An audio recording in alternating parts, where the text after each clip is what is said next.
जी नाज़रीन कराम, यहाँ पर एमपीए सैमा कंवल साहबा हमारे साथ मौजूद है। उनसे हम गुफ्तगू करने की कोशिश करेंगे। मैम, इतनी गर्मी है और इस गर्मी में फिर हाई कोर्ट पहुँचे हुए हैं, धूप गर्मी कुछ।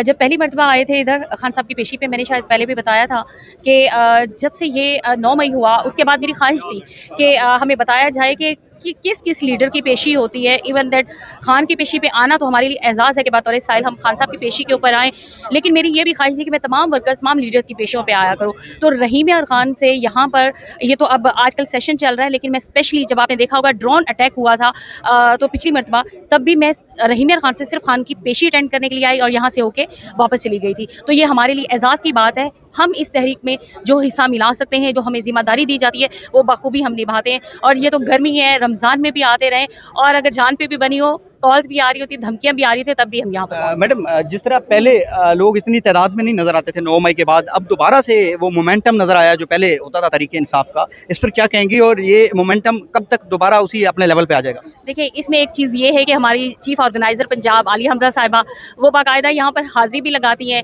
फिर सब में जोश होता है कि जी हमारा नाम लिखा जाता है, और मैं खुद भी अटेंडेंस लगाती हूँ, तो सब में एक जोश भी आता है कि जी देखिए वो हमजा साहब अटेंडेंस लगवा रही हैं? हाँ जी, वो अटेंडेंस भी यहाँ पे लगाती है। तो फिर सबको यही होता है कि जी फलां गया है तो मैं नहीं गया, तो आज मुझे भी जाना चाहिए। तो फिर इस तरह ना फिर सभी इकट्ठे हो जाते हैं और एक दूसरे की देखा देखी, और सबके लिए बल्कि खुशी की बात है, और देखा देखी भी इकट्ठे हो जाते हैं। तो जब भी खान साहब की पेशी होती है, आपने देखा होगा कि ये दिन ब दिन रश बढ़ता जा रहा है। पहले एमपीएस आते थे, वकला की तादाद बढ़ी, फिर अब वर्कर्स भी आना शुरू हो गए, तो बहुत सारे लोग यहाँ पर आते हैं। देखें, जब यहाँ पर पुलिस के लोग नजर आते थे तो तरीके इंसाफ के लोग नजर नहीं आते थे, लेकिन अब तरीके इंसाफ के लोग नजर आ रहे हैं, पुलिस भी नजर आ रही है एक साथ। देखिए, कभी जो है ना पीटीआई के लोग पुलिस से डर के पीछे नहीं गए हैं, पीछे हुए फिर रीग्रुप होके आगे आए, पीछे हुए फिर रीग्रुप होके आए। हम लोगों में हिम्मत है, हम 9 मई से इस फस्तायत का मुकाबला करें और हमेशा करते रहेंगे। खान के लिए तो हमारी जान भी हाजिर है। मैडम, भारत के लिए मरियम नवाज साहबा ने कहा है कि जो F-17 है वो नवाज शरीफ साहब ने बनाया था। देखिए, अनकरीब आप ये भी सुनेंगे कि मरियम नवाज शरीफ साहिबा कहेंगे कि पाकिस्तान भी नवाज शरीफ ने बनाया था।